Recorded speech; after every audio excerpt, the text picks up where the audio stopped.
Go to the coastal region, specifically Mombasa County, where buoyed by a slight increase in the number of local tourists, hoteliers at the coast remain hopeful in the sector's recovery plan despite a recent surge in the number of COVID-19 infections. Now, the COVID-19 pandemic brought the sector to its knees, but hoteliers say there has been a slight increase in hotel occupancy for the past few months. Now, Tobias Chanji is speaking to a hotelier in Mombasa County. Now joins us live.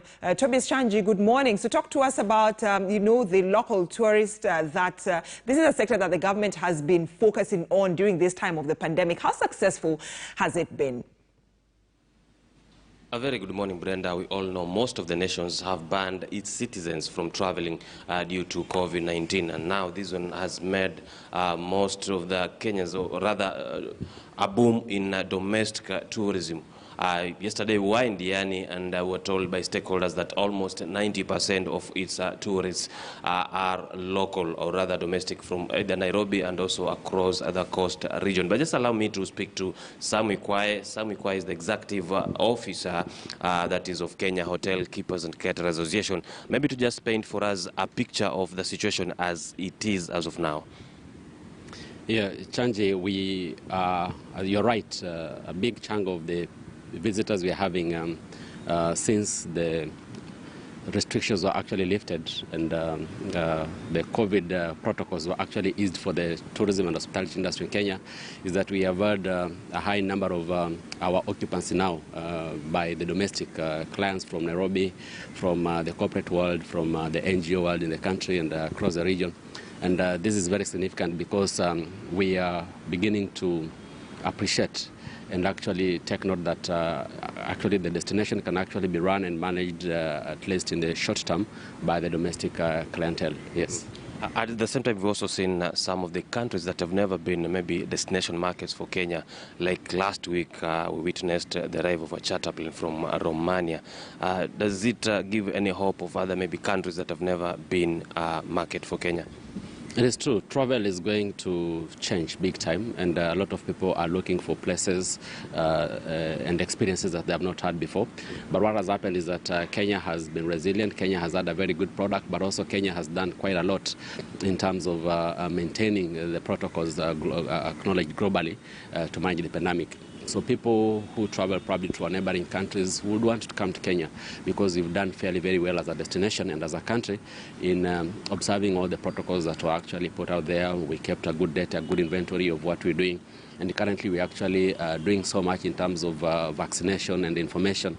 And therefore this is very good. It actually a show of confidence, particularly to key source markets and also other markets. People who never thought about Kenya are looking at Kenya as a possible destination, and that is why we are having all this interest in the new markets that want to come to Kenya. Yes. So, comparing the last festive season, that is December, how is Easter? We have fairly good projections. We are looking at going up to 60% over Easter, and there are two reasons for this. Most important is that predominantly Kenya and coast region, for that matter, is known as a family destination, and people travel as families.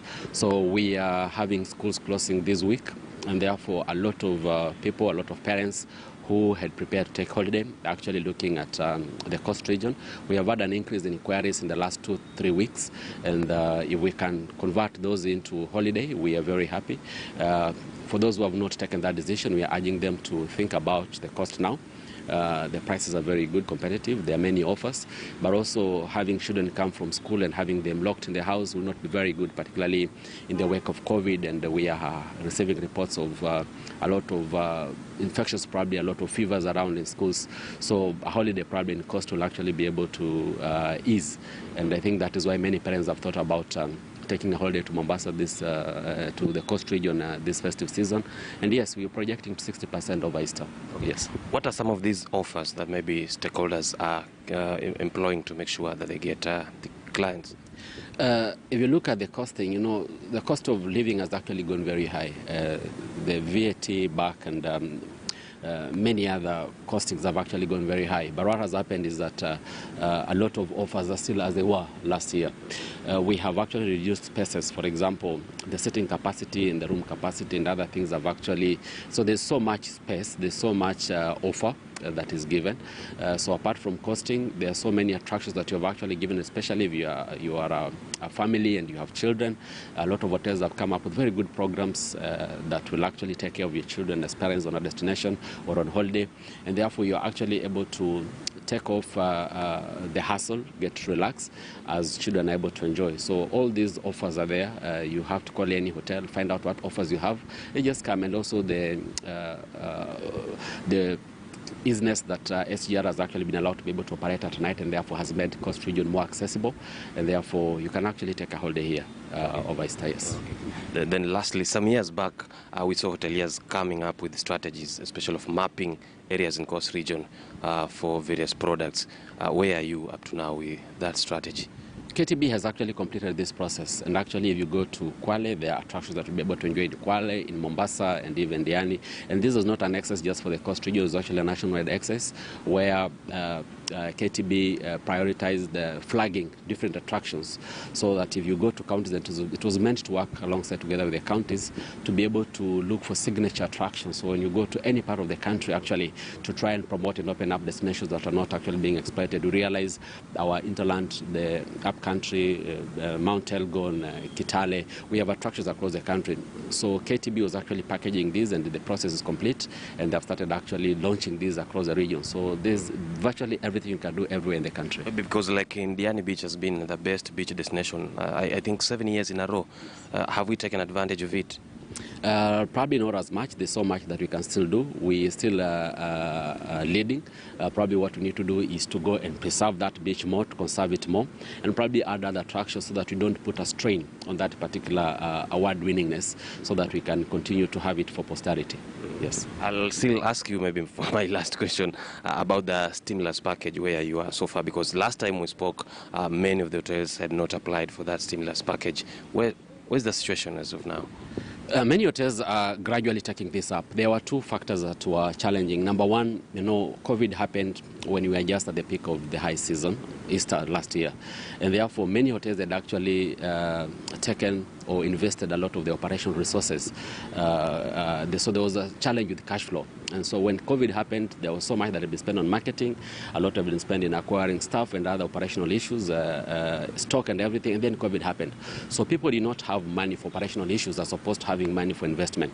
And even by Easter, a lot of hotels had actually just done a very good investment in terms of the uplifting of their profile, product, and everything. So that money, the timing was probably not very good, because many hoteliers then will not take a loan on top of another loan, because what you do many times is to try and get money to run operations and then get this money when visitors are able to leave and pay back. And therefore, there were many finances that actually been tied up through East operations for last year. There was also wait-and-see attitude. We didn't know. There was so much. We didn't know about the vaccine. We didn't know about the future of the industry. And therefore, with the vaccine here now, and government having taken a little bit of support, we are hoping that many people can actually then now prioritize taking that particular facility. But also, we didn't know about the political environment. You see, BBI is here, 2022 is here, international market was not responding, and therefore it was a wait and see. These matters play when you're looking at the economics and projections of financial performance of the destination. Okay, thank you, Sam. That is Sam Ikwaya, Executive Officer, Kenya Hotelkeepers and Caterers Association, just painting for us a picture of the situation of tourism, especially in Coast Region. And as he says, the future is bright, and they're approximating about 60% of visitors that maybe will throng various places in Coast Region during this Easter holiday. Back to you in studio. Tobias Chanji, thank you so much for that interview concerning the hotelier industry in the Coast Region that is attracting local tourists, I mean Kenyans at large. But then now, let's shift our focus to a by-election that is supposed to be held on Thursday. That is the 18th of this month, and campaigns